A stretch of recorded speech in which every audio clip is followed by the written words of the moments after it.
So for this talk, and actually for the next 5 or 6 talks, we're going to be really talking about one of our key terms, which is values.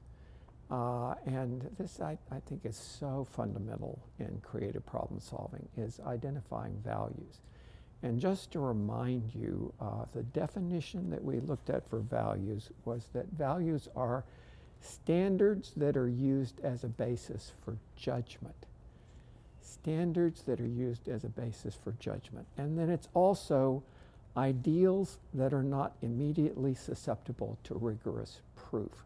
So not something that's a fact, not something that can be proven, but a belief. So that's going to be what we're focusing on for the next few talks.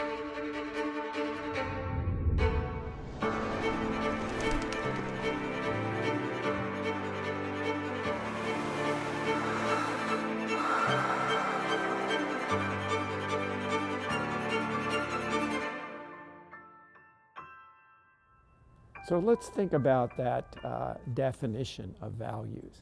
So this is the way we make judgment. When we have indeterminate problems where there's not going to be one solution to that problem, how do we make judgments about what we do? Well, we use standards, and those standards are what are our values. And those values are, as I said, not immediately susceptible to proof. So it's not that I can absolutely say this is right, but I believe it's right. Now, I think in our culture these days, we get very confused about what are facts and what are values. A lot of political discussion these days, we get really adamant about this is right, this is right. No, actually, that's your values. That is not truth. That is simply your values. And that's great, important, super important to have values. But they're not something that can be proven. They're not fact. So we're going to be really interested in how do you acquire values? And then how do you use values as a way of helping you understand what problems you want to solve? And we're going to be looking at a number of different case studies in the next few talks that will help us explore that. And these are all of these are case studies that I love these stories. They seem so telling about how these people became super creative and made major contributions. So in this talk, we're going to begin with the values of Alexander Hamilton. And we'll talk about his values in this talk, and then in the next talk, we'll then see, okay, well, what did he do with those? How did he create those into a vision and a design that helped solve in an amazing way some serious problems in the early days of our country.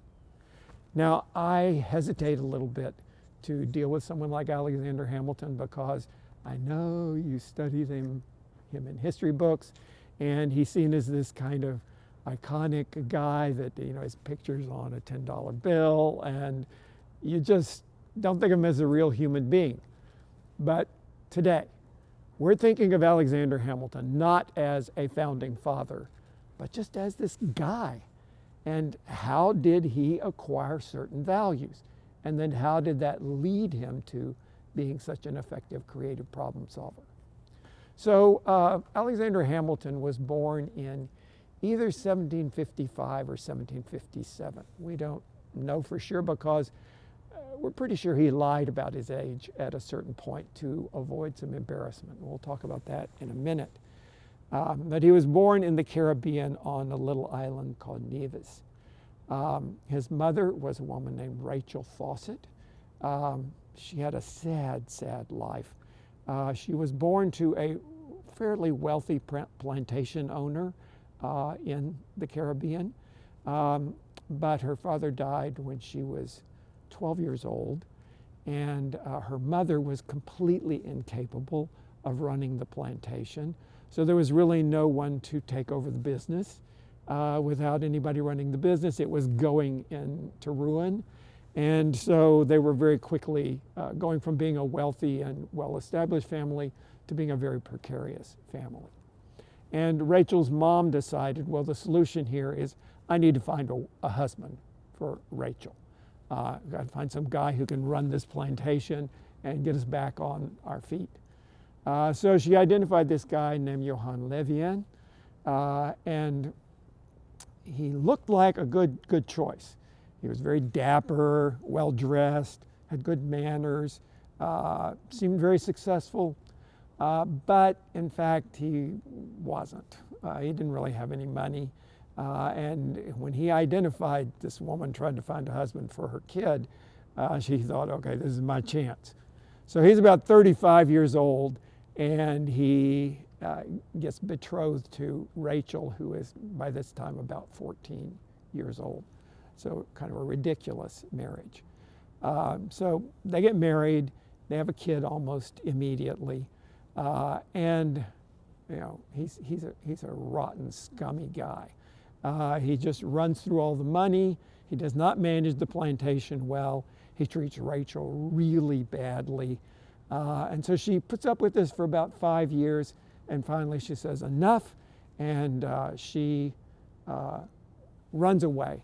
She just leaves the island and goes to one of the other islands of St. Kitts in the Caribbean. And she starts a life all over again. And he tries to get her back, and but she manages to stay away from this poison guy. She has no money, but she starts a little business, a little shop, and it's pretty successful, and she's making it out okay. And she meets this guy named James Hamilton.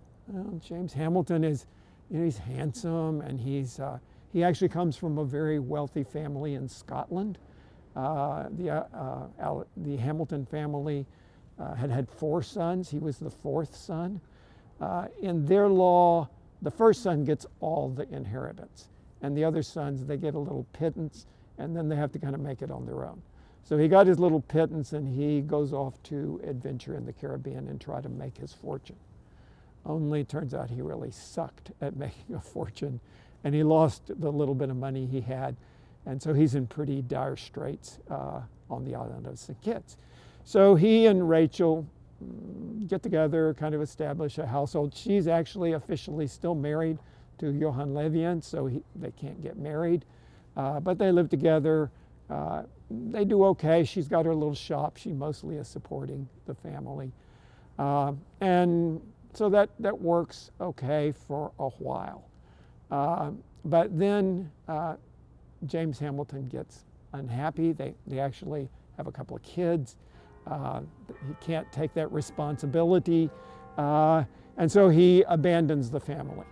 And at this point, Alexander is about maybe 10 years old, and his father has disappeared. And then, unfortunately, 2 years later, there is this terrible epidemic on the island, and his mother gets very, very sick. Alexander gets sick as well, and in fact, she dies. And so he's 14 years old, and his father has abandoned him, and his mother is dead, and he has this brother. And so the first thing that happens is they go to live with an uncle, one of her relatives.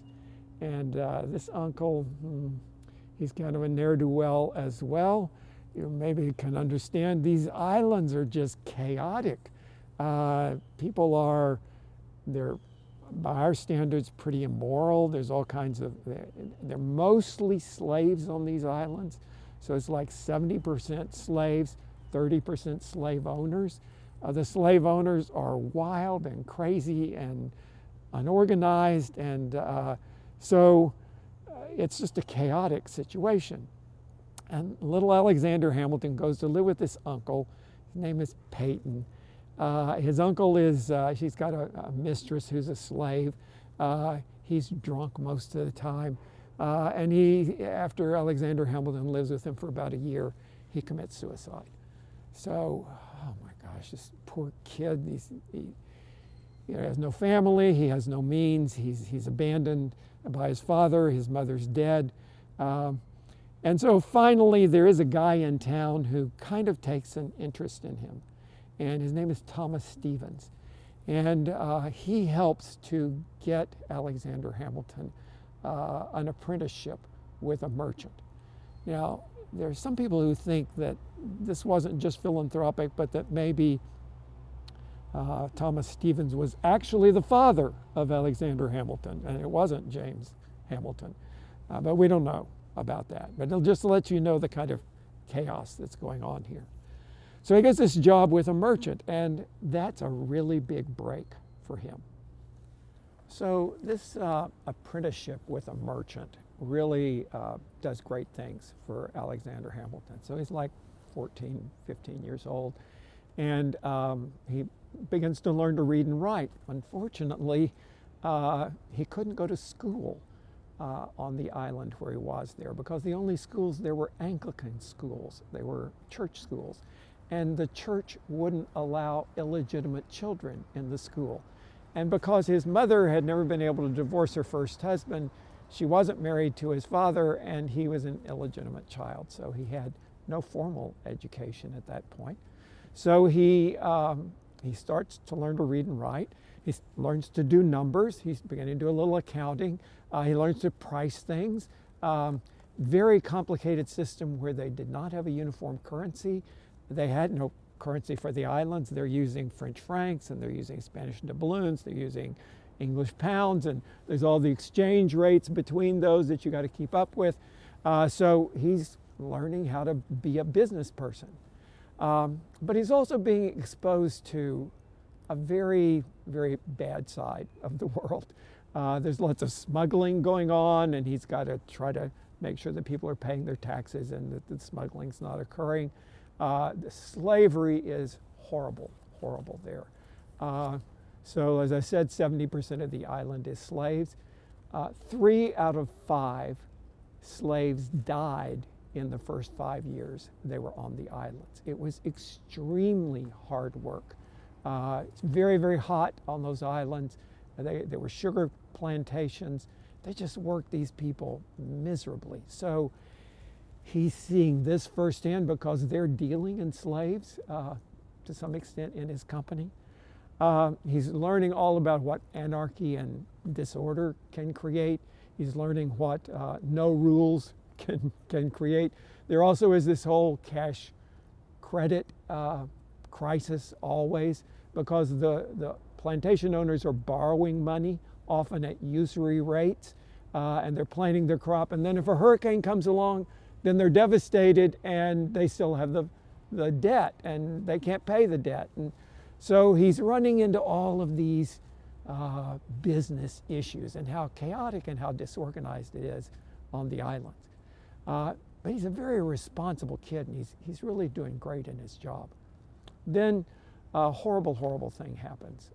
There's a devastating hurricane that just completely destroys the island he's living on. And at the end of it, he writes a really long letter. He writes it to his father, although he's not had any real communication from his father in years. This is a kind of therapeutic thing where he could write a letter to his father. And he describes the storm, and he describes how ill-equipped they were to deal with the devastation of the storm.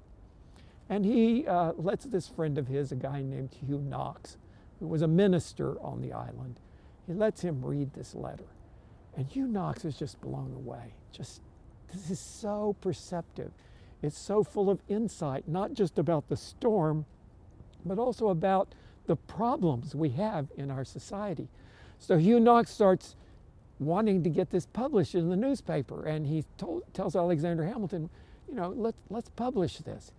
And Hamilton had published a few poems in the newspaper, so this wasn't something he was unfamiliar with, but he said, no, I'm just a kid here. He had no confidence. He thought, no, I can't do this.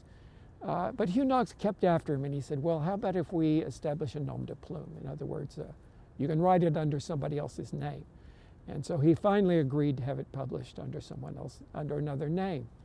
And when it was published, several of the leaders in the community were just blown away at the insight and about the real poignant criticism of things they had done so badly that when this devastating storm came, they were completely unprepared. So Hugh Knox then takes the liberty to expose Alexander Hamilton and tell these business leaders, this was actually written by this kid who's working for that merchant over there. And they say, man, this kid needs an education. He needs an opportunity. So they all pitch in and they decide to send him to what later became the United States, but the British colonies, and to send him there so he could get a college education. Hugh Knox had gone to Princeton, so that was his goal. Let's get Alexander Hamilton into Princeton. So first they sent him to Elizabethtown Academy, which was a prep school. He had no formal education, so he was way behind. This is the point at which he goes there, he's 17 years old. He probably lied about his age and said, I'm 15, because he's behind all these kids that they got an education, and he feels embarrassed about that. So he goes to Elizabethtown Academy for a year. The idea is then he'd go to Princeton after that, but unfortunately, he doesn't get into Princeton. And he's devastated because these people have sponsored him and he didn't get in, but he just had too much to make up. He did, however, get into King's College, which is the university that eventually became Columbia. So he went to New York and began attending King's College, which eventually became Columbia. And he was right in the thick there of the Revolutionary War. This would have been 1776. In New York, all these militias were being formed. Young people were super adamant about this new cause, and he kind of gets swept up in that revolutionary fervor. So Hamilton is in New York, and he joins one of these militias. So this is George Washington was the head of the Continental Army at that point in New York. So there had been the initial skirmishes of the Revolutionary War had been up in Boston. That was like Paul Revere, one if by land, two if by sea, and the whole Lexington and Concord thing. And up there, wow, the Revolutionary Army had kicked the ass of the British Navy. And so they had been very successful up there. And the British Navy had left and they circled around. They got huge reinforcements of new naval forces from Great Britain, joined them in the Atlantic, and then they swept around to New York. And New York was going to be the next big fight in the Revolutionary War. So this is 1777. And George Washington is in command. And honestly, now the British have overwhelming numbers of forces, and they just kick Washington's ass in Manhattan. So very, very bad scene there. And so Washington's army begins to flee going north up the Hudson, and then crosses over the Hudson, and then is heading back down through New Jersey, and they're going to try to cross the Delaware River and winter at Valley Forge, which they did.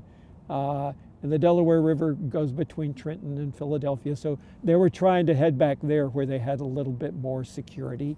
And the British Army is following them all along there. So Hamilton is in one of these militias that's part of Washington's army. And he gets this idea that the Brits are just right on their tail and could overwhelm them at any moment. And he had an idea of, what if some of us kind of went around back behind the British Army and started attacking them from the back? We can't do any harm, but we just pester them back there so that they get slowed down a little bit, and that gives the Continental Army a little advantage in moving faster and getting away from them. So the powers that be said, that sounds like a pretty good idea. So this is just a little, he's not an officer or anything, he's just a little kid, back there who's got this idea. So he takes this group of guys, and they go and they start attacking the Brits from the back.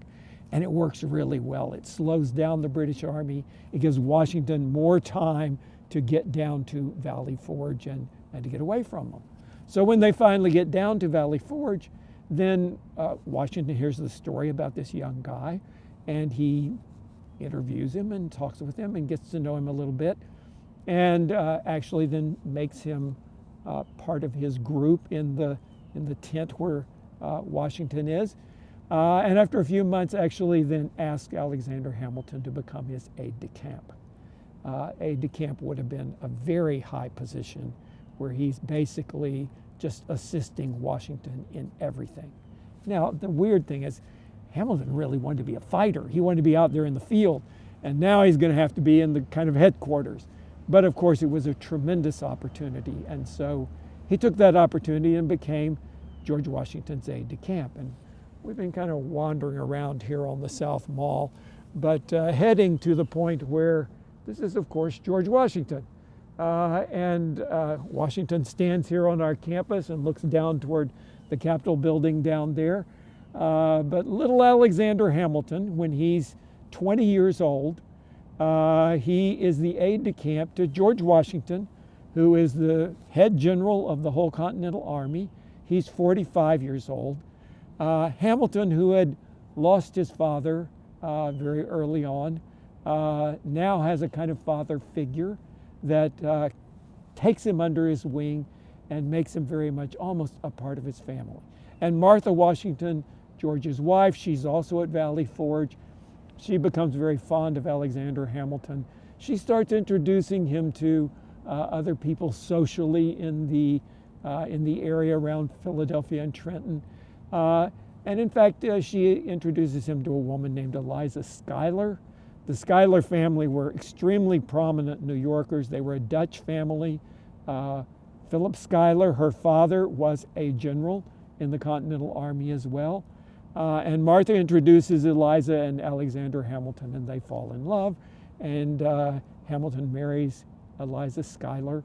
And so now at age 21, 22, he's gone from this kid who was in terrible, dire circumstances to being a very prominent leader in this new revolution, married into one of the most prominent families in the United, what was it to become the United States, has this mentor in George Washington, who is this really amazing man who takes him under his wing. So in the next talk, we're going to see how did that experience, all of these experiences he had, lead to a kind of vision? How did he acquire values that said, whoa, stability is so important. Chaos is so horrible. If we're establishing a new country here, we've got to have stability. That's what was missing in the Caribbean. Other values that said, it's so important, especially in a new country like this one, to have upward mobility. For a guy like me, to be able to have a chance to make it and get better. And it's so important that we establish a meritocracy where people can be judged not by what family they came from, but by what they're able to do. And these are revolutionary new ideas, but they come from experiences that Alexander Hamilton had, and they come in the form of values that he adopts for the rest of his life. Okay, see you later.